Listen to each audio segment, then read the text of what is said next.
I am Laura Spate, Executive Director of the Policy Center. As we continue to advance the success of minority farmers, the Socially Disadvantaged Farmers and Ranchers Policy Research Center, located at Alcorn State University, is creating a series of video podcasts designed to educate minority farmers, ranchers, and agricultural professionals on agricultural policies impacting minorities and their communities.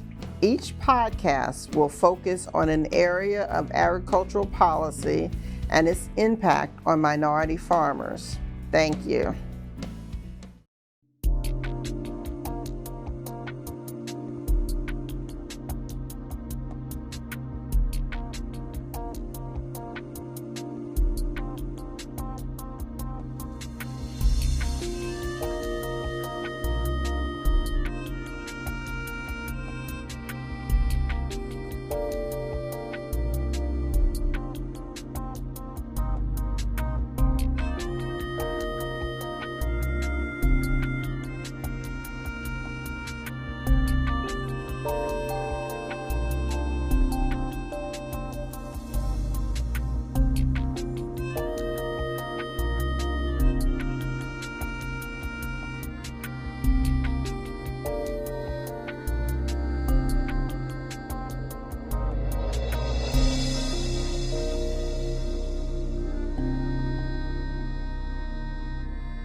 Hi, everyone, and welcome to the third podcast for Policy Center Live. My name is Dr. Kara Woods. I'm the research analyst at the Policy Center, and today we will be discussing part one of Heir property. What is the magnitude and what are the associated problems? And I am very humbled, and I am so thankful for the guests that we have on. Three of our researchers that have done some Heir property research, all towards socially disadvantaged farmers and ranchers. And we're just going to jump right into it. Dr. Zabawa, could you please just introduce yourself really quickly and then talk about the project that you led that was funded by the Policy Center surrounding Heir's property? Okay, good morning. Well, good afternoon. My name is Robert Zabawa, and I am a professor at Tuskegee University. And I've been working with Heir's property since I got here back in '85. The project that I had with the center was looking at different ways that Heir's property can be categorized or labeled. That is, in a lot of cases, if you go to the tax assessor's office or the revenue commissioner's office at the county, and you try to find heirs, you might not find it. That is, it's called something else. It could be called estate, or et al, or deceased, or percentage of, things like that. So the project, which was at Tuskegee and also was worked on by the current research analyst, Dr. Kara Woods at that time, when she was here, was looking at that in both Alabama and Mississippi. And is that enough for the introduction? We'll go into details later. Yeah, that sounds great. Yeah. Okay, so that's basically what we're doing. Okay, wonderful. So yes, I was the co-PI on that project. Thank you. And so then we have the co-PIs from Auburn's study. Dr. Bailey, can you explain, give us a little introduction of yourself and then also what you contributed to the process? Thank you, Kara. Connor Bailey at Auburn University, Professor Emeritus of Rural Sociology. Technically retired, but I haven't quite figured out how to do that yet, or even. I work with Ryan Thompson. I'll let Ryan go into more of the detail about what we actually did on the project. But in broad terms, we were trying to figure out, okay, how big is the breadbox? How much Heir's property is there in a 14-state region of the South, stretching from Virginia to Oklahoma and Texas? Most of that work was actually done by Ryan, so I will pass it on to Ryan.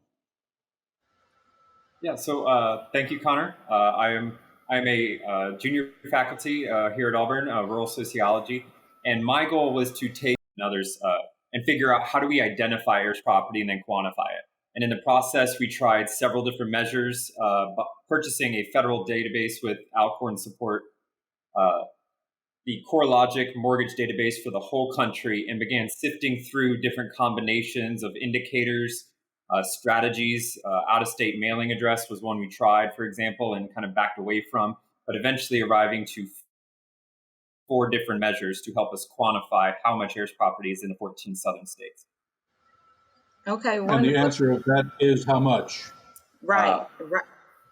$47.3 billion in the South. Wow. Total 42,000 properties have at least some kind of clouded or likely to become clouded soon title, many with virtually no information. Some states, looking at, say, Alabama, there are 486,000 in Alabama for a total of 2.9 billion. Looking at Mississippi, 760,000 properties suffering from this clouded heirs property title for around 1.4 billion. Wow. So both have really given a lot of great information surrounding heirs property as far as how you can look it up and how it's classified, and then how much is it, how much heir property there is, like you said, in that 14 state region. And so just to clarify for everyone and the listeners, heirs property is HEIR, as in heir to the throne. But let's go into deeper as to what it actually is. So Robert, what is heirs property and how can it be created? Gosh, you just took the steam out of what I was going to say. Because no, I was going to say that I'm sure that the 3 of us or the 4 of us are going to say heirs property or heir property. I should say started out with it being heir property, and then I'm gradually been brought over to the heir side with the S, and then sometimes people put an apostrophe between the R and the S, sometimes after the S, and so on. But it's basically the same thing. And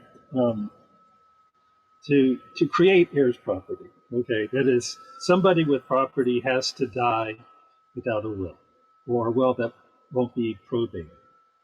Okay, that is, they die intestate. And we can get into why someone might die without a will, but they've died without a will.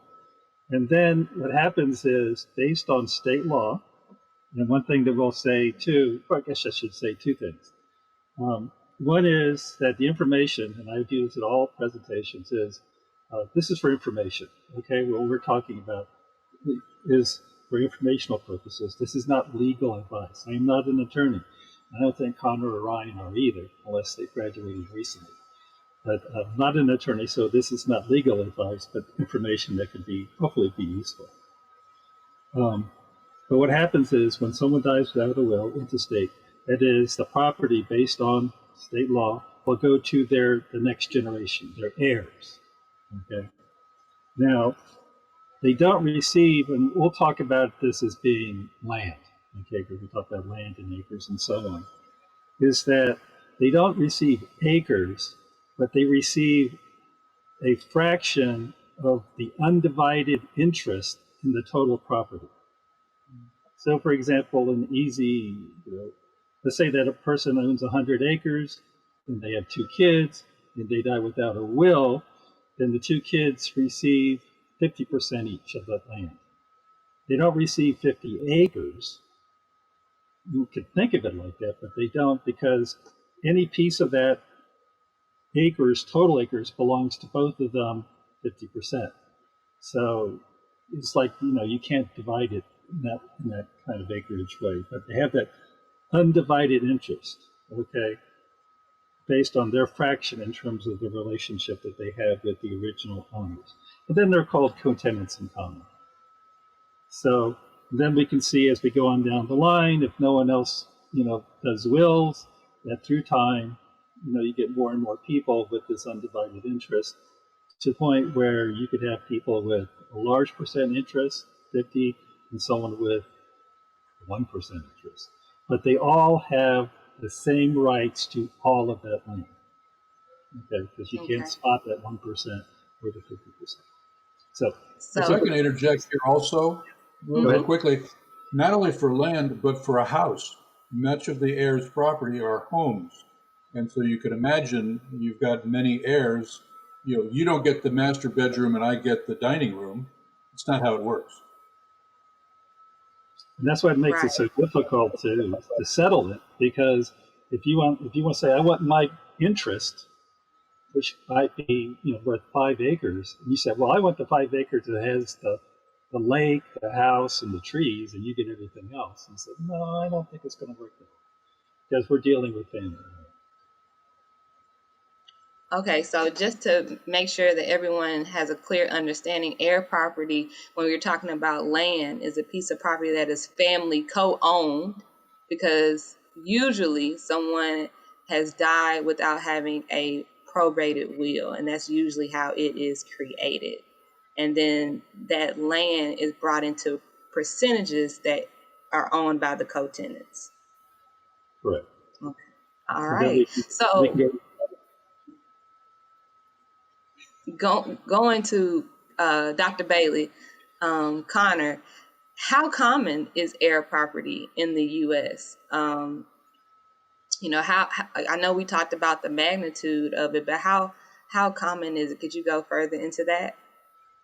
Yeah, most of the research on heirs property has been focused on the southeastern United States, and particularly the rural South, which is why we often talk about land. And that, of course, is the greatest number of acres associated with heirs property is farmland and pasture land and forest land. And in the South, particularly forest land, because we have a lot of timber. But it's also true in urban areas. I live in Auburn, Alabama, very near the campus, and right on the edge of the Auburn University campus, we have heirs property, properties that have been passed down across generations without a will. But the university wanted to purchase some of that land, but gave up simply because they couldn't find out who actually owned it. So my point is, it's not only a rural phenomenon, it's an urban phenomenon as well. In the urban settings, it's not going to be large numbers of acres involved, but it may well be, because of the value of urban properties, it may well be the value associated with heirs property is located, is in the city, is in the housing, is in improvements, the buildings and housing in particular, that are associated with heirs property. It's also important to realize that heirs property is not only a southern thing. It is common among Native Americans. It's common that their legal structures are different. It's common among Native Americans. It's common in Hawaii, and so it's common. It's common with white people in Appalachia. Wherever you've got marginalized people who have had limited access historically to legal services to write a will. People imagine a rural black person in 1920 maybe didn't trust the white courthouse gang, so they didn't write wills. They didn't deal with lawyers. They tried to stay away from the legal system to the best of their abilities. Wrote wills. This is part of a legacy of the Jim Crow era in the South, but it also is reflective of the political, social, economic status of blacks in the South, white Appalachians in Appalachia, Native Americans, Hispanics, and other people. So it's a social justice phenomenon as well that we need to understand the mechanisms that lead to heirs property. It's urban, it's rural, it's all over the country. And it affects everyone. Like you said, it usually happens when you're not proactive, I guess, of writing a will. So, one thing that's certain is taxes and death. So that can be something as far as anyone can be affected by it. Thank you so much. So Ryan, I don't want to leave you out.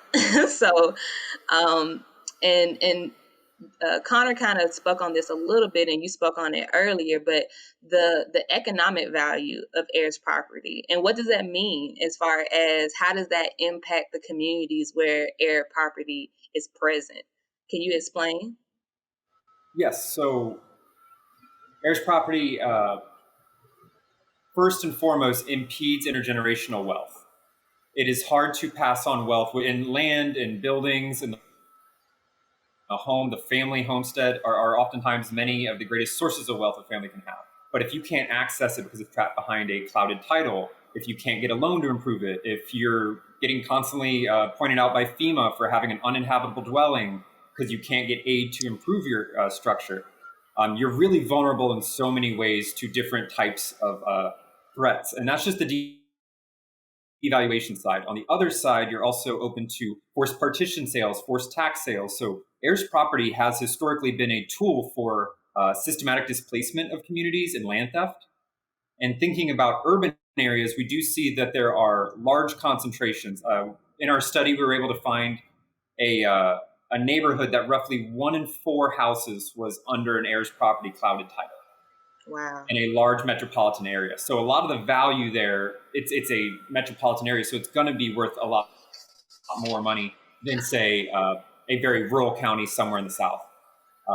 As you look around, the larger concentrations of land and the larger acres are normally in rural areas, but then there's also the phenomenon of it being along the coast.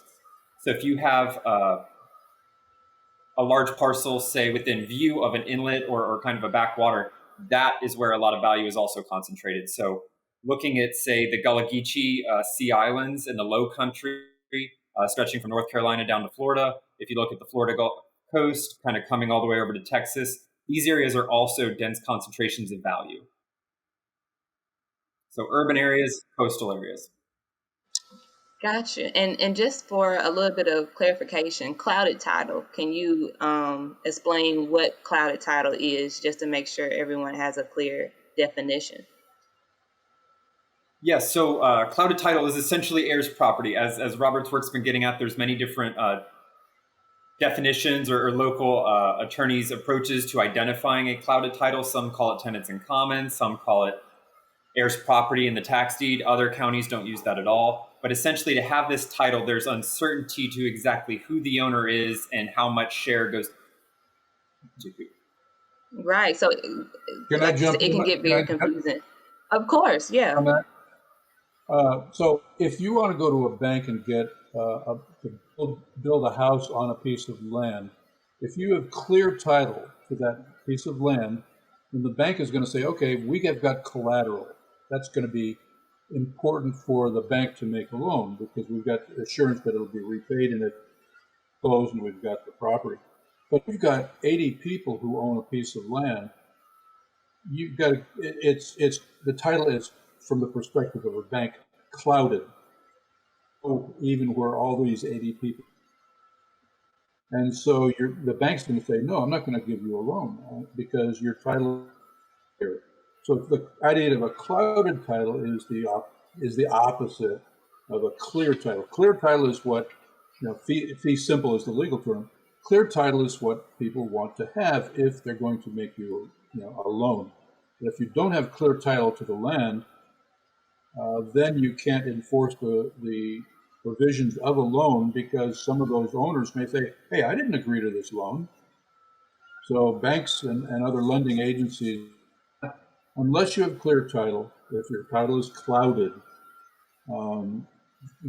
clouded means you can't see who actually the owners are, then your land, your property has no collateral value. So you can't use it to borrow money to syndicate the house. You can't start a business.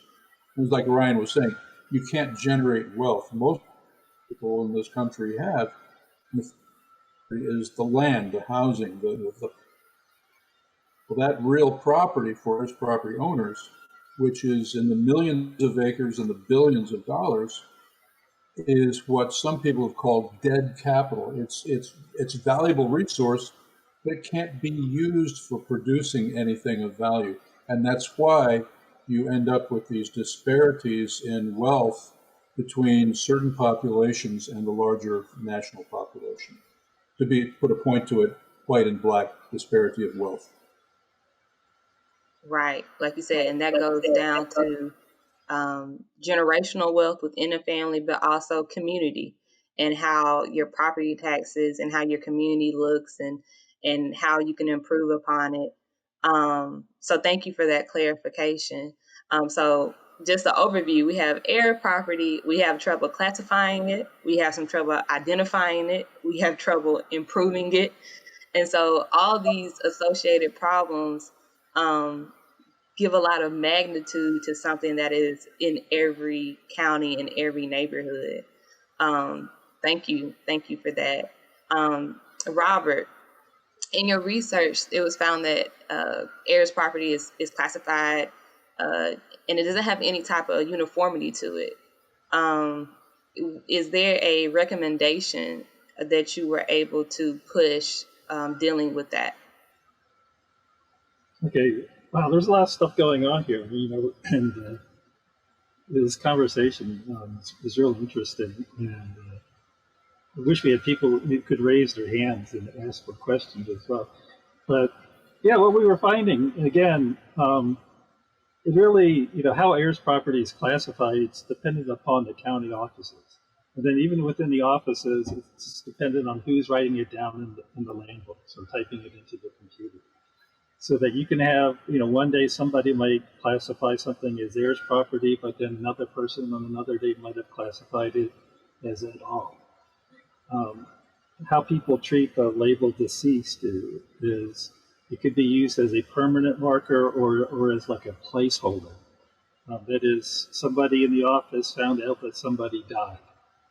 And they know, and so they go into the books and they see that the person owns some property and they just label it deceased.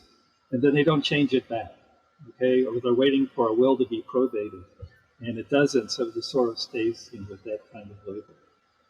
Now, the thing with labeling, which is pretty important, is a lot of legislation and regulations come about talking about heirs property.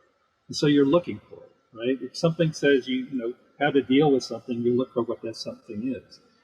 And if it's not there, that is, if you go into someone's records, county records, and say, oh, there's only one case of heirs property in this county, which is the case in some counties in Alabama. You say, well, it's not a problem, it's not an issue. But in reality, it's being called something else. So there's been calls and, is there a way that we can come up with a uniform classification? That is, if these criteria are followed, then we call it heirs property. That might be one thing.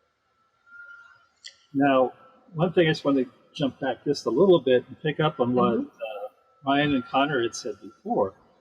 And, what is, kind of the impact of heirs property is this idea of fractionation. And that's what Connor was mentioning, that if you have all these heirs, the more heirs you have, the harder it is to get them all to agree.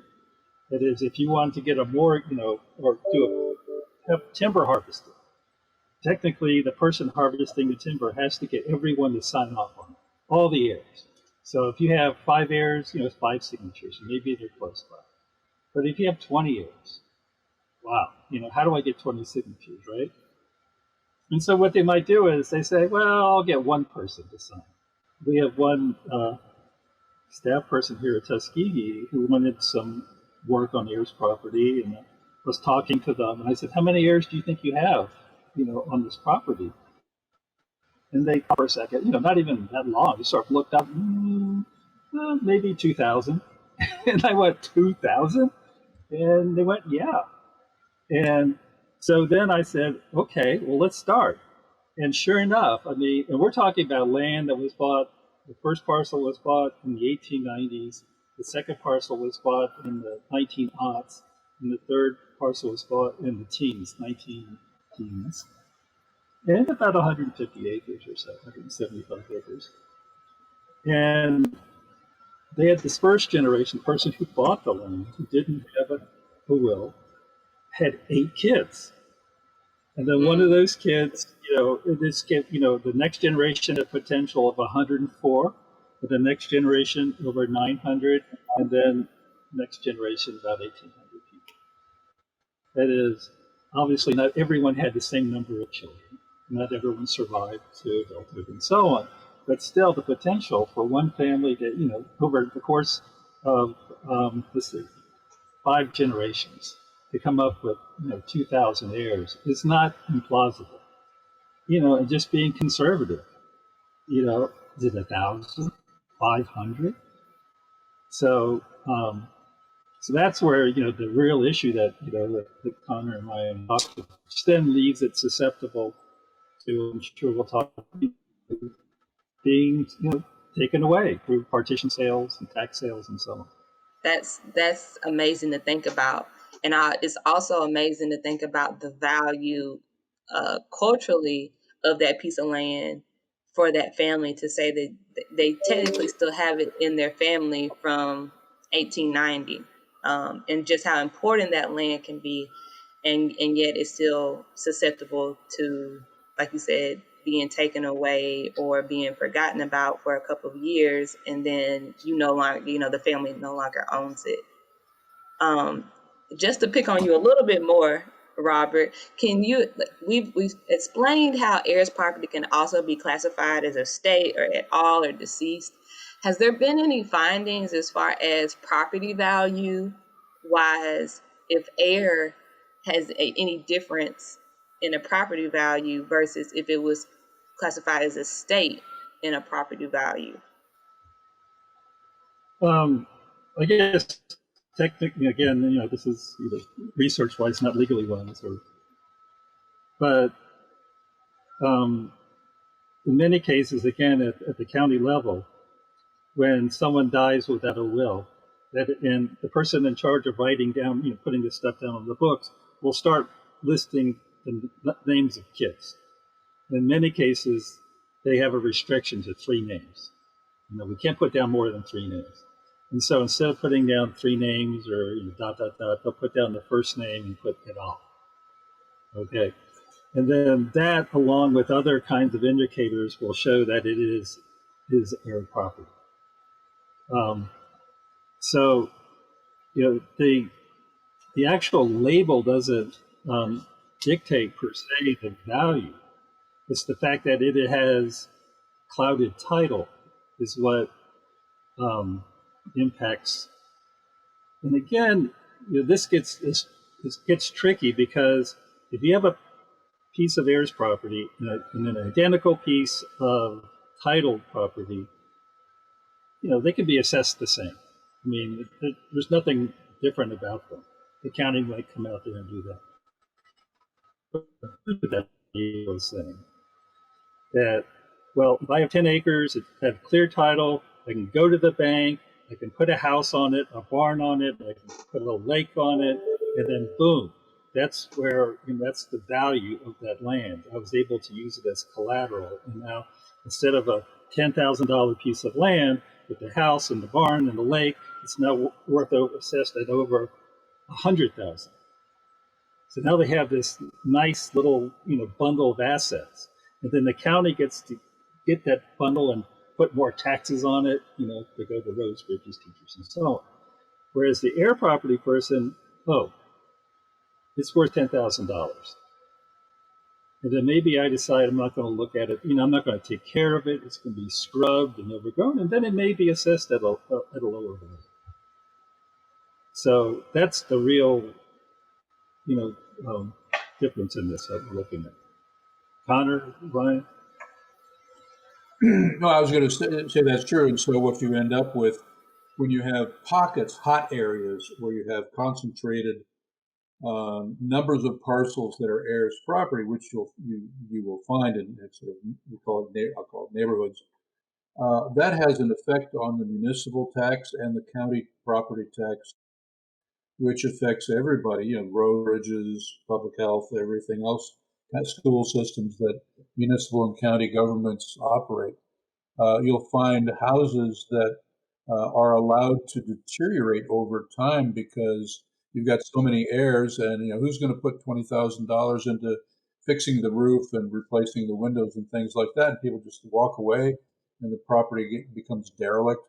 Not only do the municipal or county governments lose tax revenue from that, but they end up with possibly the cost of carrying the property as well. So it affects not only the families have ownership rights, collectively speaking, but also the larger community. If it's an isolated property here or there, that's one thing. But some of the work that Ryan has uncovered in our project is that you've got areas of concentration where a high proportion of the lands and properties may be, as he noted, in urban areas.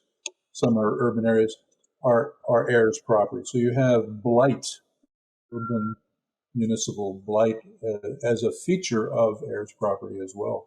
Wow, yes. So, um, well, kind of one last question, I guess. The last episode of the podcast, Policy Center Live, we talked about the Farm Bill and why is it important and how it is important for socially disadvantaged farmers and ranchers. And so, Ryan, from your research, what is a recommendation that you are pushing? I'm going to ask you to name those numbers again because those are huge numbers that make a huge impact, as Connor was saying, to the community in the states and the regions as a whole. So, what policy recommendations are we pushing for the Farm Bill that would really affect socially disadvantaged farmers and ranchers? It's a great question. How do we begin to address this? And I think going back to Robert's earlier point, we need some kind of uniform code by which we can at least identify and begin to work on these issues, with each county coming up with their own nomenclature and their own strategies, even differences between appraisers. It's making this such a hard thing to begin to deal with, and even for families who want to begin to work on these issues to begin to challenge. Now, our estimate was $47.3 billion across the 14 southern states. But I'd actually go so far as to argue that it's very conservative. I actually think it's much higher. There are many that we did not include because they were kind of in this gray zone of fence sitting that over the past few months I've been going and ground truthing and finding out that there are actually even more that we did not include in our total estimate. So 47.3 billion is conservative. 42,000 properties is very conservative. And as we look at these, I was just working with the community a few weeks ago, and it turns out that they are a legal desert. There is no attorney around in their county who could possibly help this disadvantaged community that has been structurally kind of left out and kind of forced down the road of heirs property. There were 9 adjoining properties. I'm not going to say where, but all heirs property trapped in that way. Some one owner on 3 of the different properties next to each other, some on only selective ones. But as we look at this, there needs to be some kind of legal effort to assist in this. Resources need to be made available, whether through FSA or federal USDA loans in rural areas, but also urban housing has to have some kind of room for addressing these issues. These are stripping communities decade after decade of their wealth. And how do we go about reinvesting in them? Not just pro bono lawyers, but recognizing the value of their assets, both in terms of the built structures and the land. So begin with nomenclature 1, begin addressing the legal deserts 2, and then trying to get these fees down so we can start to clear title and assist in estate planning. Definitely. Connor, you have anything to add? Of course, again, this is not legal advice. We have to make sure that everybody, but looking at our socially disadvantaged farmers and ranchers, how this could be helpful. Right. So first, a shout out to the center, the Policy Center, for bringing together a group of researchers and using USDA funding to support the research and encouraging collaboration between the different research teams. That's been a real plus. That's been a real aid by the Alcorn State University in moving this progress. So kudos to the center. The focus on USDA is natural, and therefore the Farm Bill is natural for our discussion. But I want to go a little bit beyond that and include non-USDA programs like FEMA, the Federal Emergency Management Agency, dealing with issues of disaster in coastal areas in particular. Consider the lower Ninth Ward of New Orleans. Much of that area, of the property in the lower Ninth Ward of New Orleans was heirs property and never got rebuilt because of the absence of clear title, because at that point FEMA did not have a policy for this who didn't have clear title. Again, another way that wealth gets basically eliminated from a family that owns it. Has made changes in their policy in recent months. I say it again, months. It's a new thing because the research we've been doing has started to document prevalence, the expanded area, the large area and huge value of Heir's property.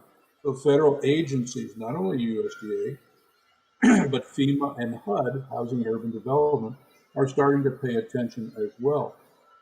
Federal Reserve Banks, FDIC, these other agencies are starting to pay attention. With regard to USDA and the Farm Bill specifically, one of the things the 2018 Farm Bill did was to make it possible for the owners of farmland and forest land and pasture land owned as Heirs property to get what is called a farm number from the FS Service Agency. And that's great. So now they can get loans, they can get production loans and make their land more productive. And a wonderful step. But USDA also has programs of rural development, and a program called Rural Development that handles issues of housing, for example, as Ryan was saying. But there's weatherization, there's home improvement, and other programs within the USDA portfolio. The new Farm Bill needs to expand away from production, which is important and a major contribution. That was a good first step. Farm Bill needs to do is to expand into the portfolio of programs within the rural development program area. Thank you. Great point, because it's not just one facet. As we know, it's a multifaceted issue. So great point. It is not only agriculture, but they are the Housing and Rural Development Agency. There is no other agency out there, right? So this is part of the. Okay, and I'm gonna save a little bit because it's a part two. Our fourth podcast will also be looking at Heirs property and looking at the other projects that was funded by the center. And so we're gonna dive in again at it and looking at a different question. But Dr. Z, Dr. Zabawa, is there anything that you would like to add as well before we end this session dealing with Heirs property? Okay, let me get out my book. First thing I'd like to say is, for people who are listening to this, just tossing out there, how many of you all have a will, right? We were talking about Heirs property, and it deals with having wills or not having wills. So how many people listening have a will? Or how many of your parents have wills? Or grandparents have wills, right? We don't like talking about death and so on, but this really is a life and death issue, right? I mean, you can't have heirs property without death, but it also kind of goes to the life and death of the family. What are you trying to generate and transfer to the next generation? So I think that's really important. And I think, a lot of times we say, what can we do? What can we do? Well, the first thing I think is information. And, can we get the information out there? What is it? What does all this mean? What Connor and Ryan talked about, the Farm Bill and USDA. Also in the Farm Bill, there's a section dealing with relending program that deals with supporting organizations that can help people to address their property issues. And that is now starting out. I mean, they're starting to get this on the ground, right? This is the 2018 Farm Bill. It lasts for 5 years, supposed to be ended, supposed to have a new one in 2023. And we're just getting to this point. But, we are getting to this point. So that's important that there is that kind of assistance, which then brings in beyond USDA. Okay, that is, everyone talks about the new day at USDA. Regardless, there is a kind of history, and some people still don't like going to the USDA office, no matter who is in the seat. And so I think it means that we need to support with information and other kinds of support for community-based organizations, for example. Those people with the boots on the ground. It could include, like cooperative extension. But certainly community-based organizations, the Federation of Southern Cooperatives, Land Loss Prevention Project, Center for Heirs Property Preservation. These are all organizations that are out there that can help with heirs property issues. And so they need, assistance as well. So I think that, getting the information out there, and we're seeing more and more articles in popular media, we're seeing more and more organizations pulling together to bring in researchers, educators, outreach professionals, extension, that can deal, directly, because this is a very personal kind of one-on-one issue. And, we can have group meetings. And I think the importance of group meetings is that people then get to understand it's not just them.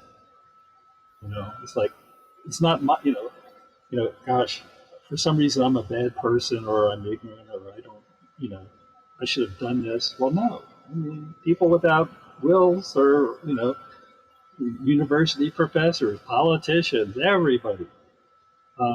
So having group meetings does have a really good purpose, and that says, hey, the people out there just like me. But then you have to go to the individual level to say, okay, this is, what do you want to do? How can we work with you so that you can preserve this resource, this asset, so it goes beyond just you? Is it forming a LLC or some other kind of business entity that keeps the land in the family where you can still have profits and dividends and so on? So I think that's probably, at this point, for this presentation, I think it's just very, very important. Dr. Bailey, Dr. Zabawa, Dr. Thompson, thank you so much for your time. Thank you for the wonderful research that you have been able to contribute to the Policy Center, and that we, plan on pushing to the Farm Bill and other people who are willing to listen and make sure that this is something that is highlighted. So yes, thank you once again. And we're going to close it out for our third edition of Policy Center Live. And again, the next edition will be a second look at heirs property, asking a different question, looking at a different spin on it, just because it does have such a magnitude, especially in the regions that we currently serve at the Policy Center. So once again, thank you, and this has been great. Thank you, Dr. Woods.